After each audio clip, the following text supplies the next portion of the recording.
Hello students, welcome to Edulight coaching. আজি আমি যোনটো টপিকৰ ওপৰত ডিসকাস কৰিম টপিকটোৰ নাম হৈছে কমন লগাৰিথম বা সাধাৰণ ঘাতাংক।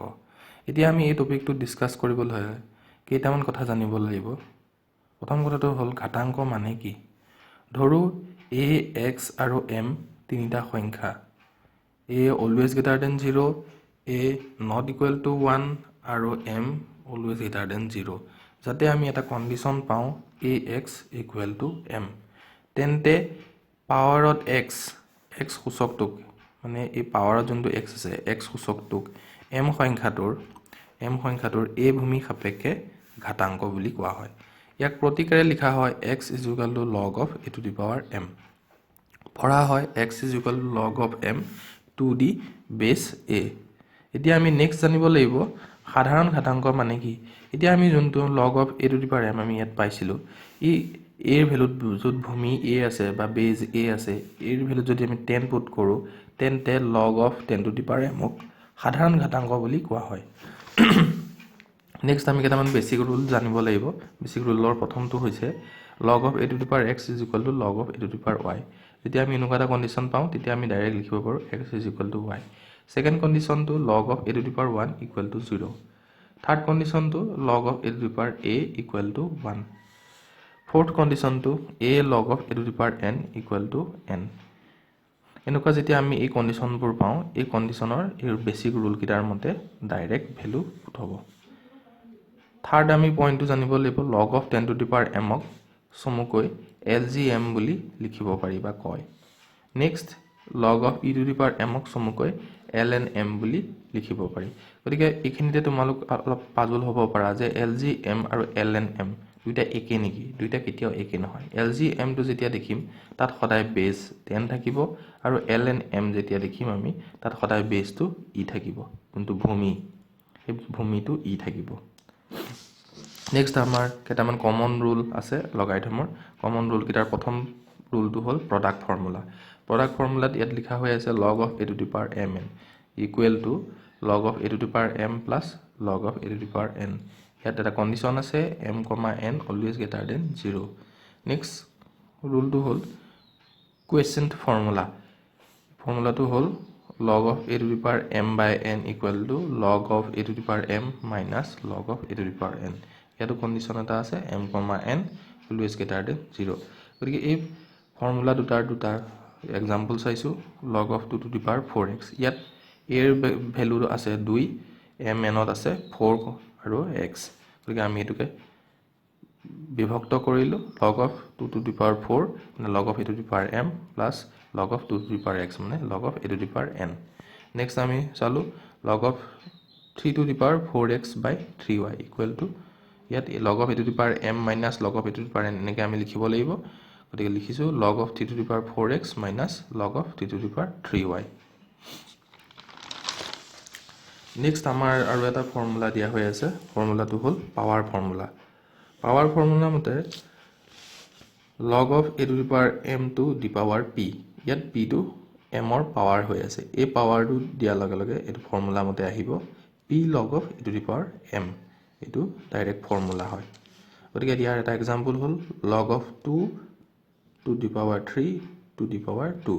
গতিকে ইয়াত p ৰ জায়গাত আছে 2, গতিকে সেই 2 টো আগলৈ আহি গৈছে, মানে p log of a to the power m হয় 2 log of 2 to the power 3 হৈছে। এতিয়া আমি কেইটামান সাম কৰিম। প্ৰথম সামটো দিয়া হৈ আছে log of 6 log of √2 to the power 8। এতিয়া আমি জানিব লাগিব 8 ক আমি 2 এর ভাগত বিভক্ত কৰিলে 2 কিউব মানে 8 পাওঁ, আৰু আমি জানো যে √2 স্কয়াৰ মানে 2 হয়।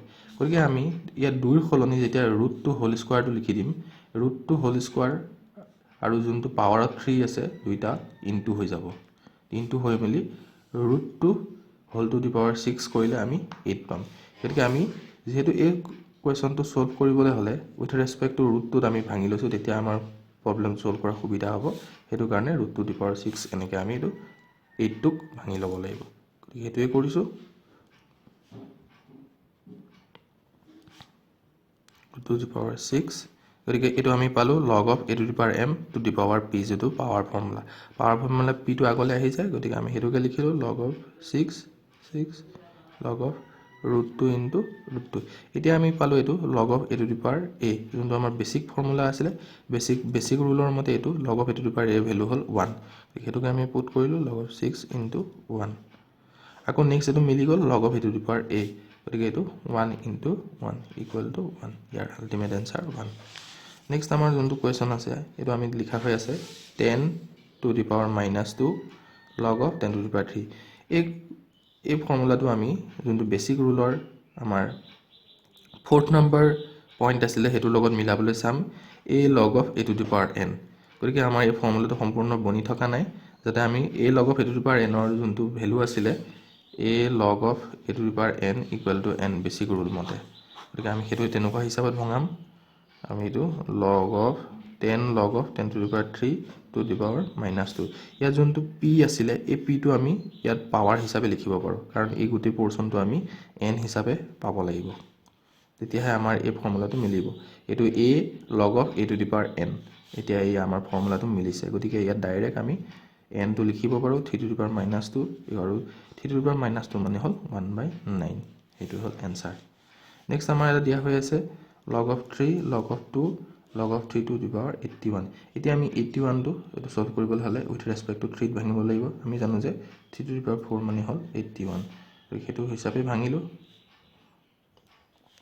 log of 3 log of 2 log of 3 3 to the power 4 গতিকে log of 3 log of 2 এটো আমি log of a to the power m to the power p ফৰ্মুলাত পালো p টো আগলৈ আনি লৈ আহিছো log of 3 to the power 3 এটা log of 3 to the power v মানে log of a to the power a এই ভ্যালুটো 1 হৈ যাব এই ভ্যালুটো 1 হৈ যাব গতিকে log of 3 log of 2 to the power 4 into 1 next আমি যোনটো এই গুটেখিনি 1 ৰ লগত ইনটু কৰিলে এটোই আহিব log of 3 log of 2 to the power 4 এতিয়া আমি আকৌ এই 4 টো উইথ ৰেসপেক্ট টু 2 ভাঙিব পাৰো আমি জানো যে 2 স্কয়াৰ মানে 4 হ'ল গতিকে তেনেকৈ ভাঙিলো log of 3 log of 2 square আকৌ এটো আমি পালো log of a to the power m to the power p p টো আগতে আহিব কিন্তু আমাৰ পাৱাৰ ফৰ্মুলা আছিল log of 3 to the power 2 log of 2 to the power 2 আকৌ এটো আমি পালো log of a to the power a গতিকে এখিনি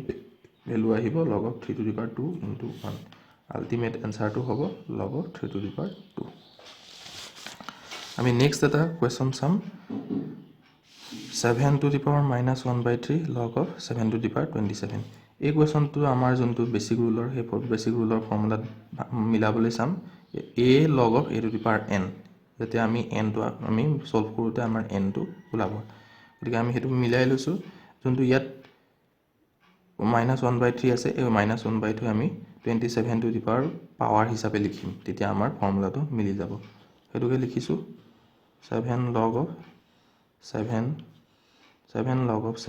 27 to the power -1/3 এতিয়া আমাৰ এটো ফৰ্মুলাটো মিলি গল a log of a to the power n এই গোটেই পোৰচনটো আমি n হিচাপে লিখিব পাৰো গতিকে হেতুকে লিখিলো n ইয়াৰ n ৰ ভ্যালুটো আহি যায় direct 27 to the power -1/3 equal to আমি জানো যে 27 ক আমি 3 কিউবত ভাগ কৰিব পাৰো 3 cube whole to the power -1/3 গতিকে আমি এটো প্ৰডাক্ট যেটো পাৱাৰ সদায় প্ৰডাক্ট হয় আমি কটাকটি কৰিলো 3 to the power -1 থাকিলে আৰু আল্টিমেট আনসাৰটো হ'ব 1/3 এইখিনিয়ে আজি যোনটো কমন লগাৰিথম টপিকটোৰ বিষয়ে তোমালোকক কিছু সমূহ আভাস দিলো আৰু কিছুমান কোৱেশ্চন মই তোমালোকক সলভ কৰিবৰ কাৰণে দিম কিবা অসুবিধা পালে তোমালোকে জনাবা আৰু নেক্সট ভিডিও লৈ তোমালোকৰ ওচৰলৈ আহিম ধন্যবাদ